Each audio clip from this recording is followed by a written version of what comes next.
Hello everyone, welcome back. Today I'm going to show you how to change the oil on a 2017 Cub Cadet XT2. This has the Kohler 7000 series engine and it has smart choke capabilities, which I really like. What you're going to need is 2 wrenches. I don't happen to have the right size. Right here is your filter, and nice thing is right here's the drain plug. Neither my 3/4 inch or 19mm sockets fit on this perfect, and the sizes down are too small, so I will be using 2 adjustable wrenches.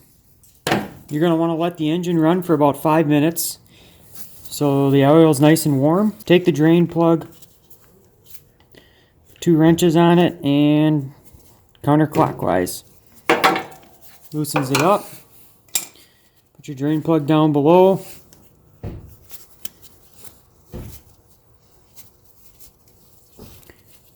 Spin the oil cap off and make sure it's draining into your drain pan.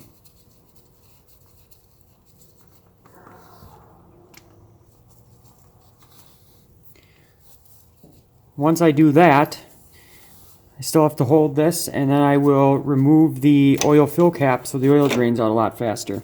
Once the oil is done draining out, put the drain plug back in. You'll want to tighten this to 10 foot-pounds. Then take and put the plug back on the connector like so. Next, you'll want to remove the oil filter. Unfortunately, I don't know of a good way not to get oil all over the frame. I do wish they would have had a little better design than what they had going on here.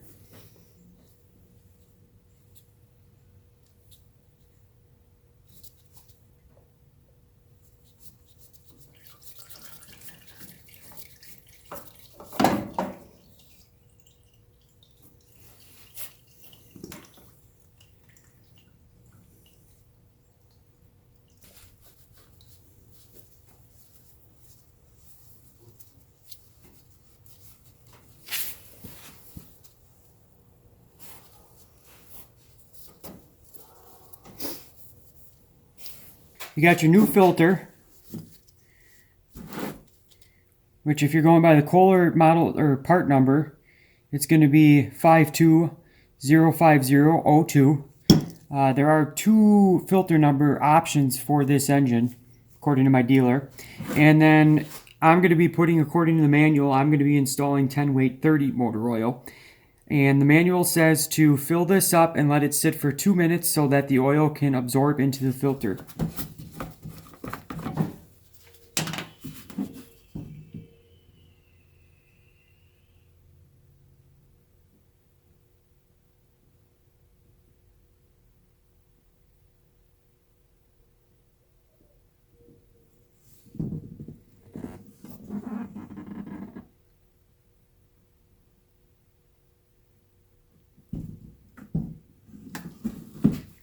You want to know what oil I'm using?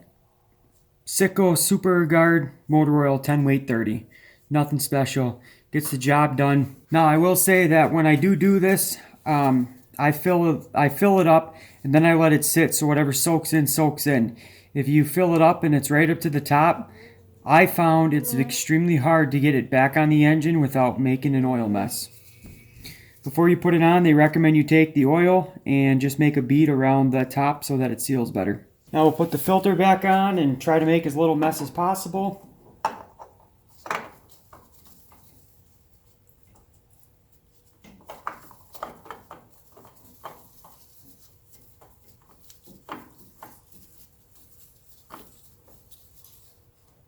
Unfortunately, the manual says to refer to oil filter section on how to put the filter back on, but there's not an oil filter section.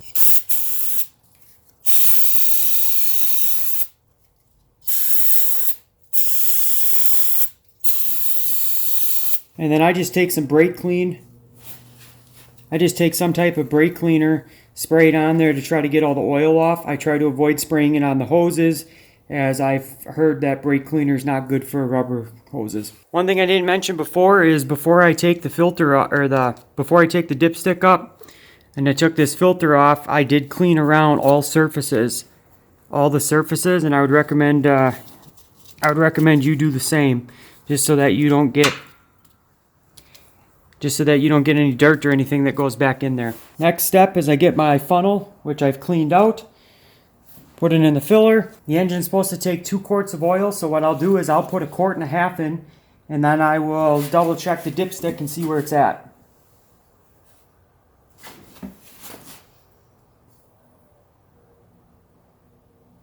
Now I put 2 quarts of oil in, pull the dipstick out, take a look.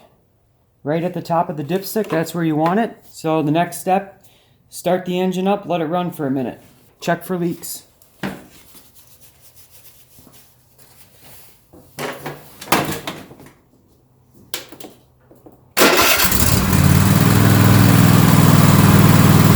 Once you start the engine, if you have any leaks, obviously you're going to want to tighten it, fix the leaks. Unfortunately, if you don't get all the oil off the frame when you start the engine, you're going to make this mess, which I forgot about. I'm not very happy. Always recheck your oil level on your dipstick. Make sure the dipstick oil level is still correct. If it is, the oil change is done and you're ready to start cutting grass. As always, thanks for watching, and we'll see you on the next one.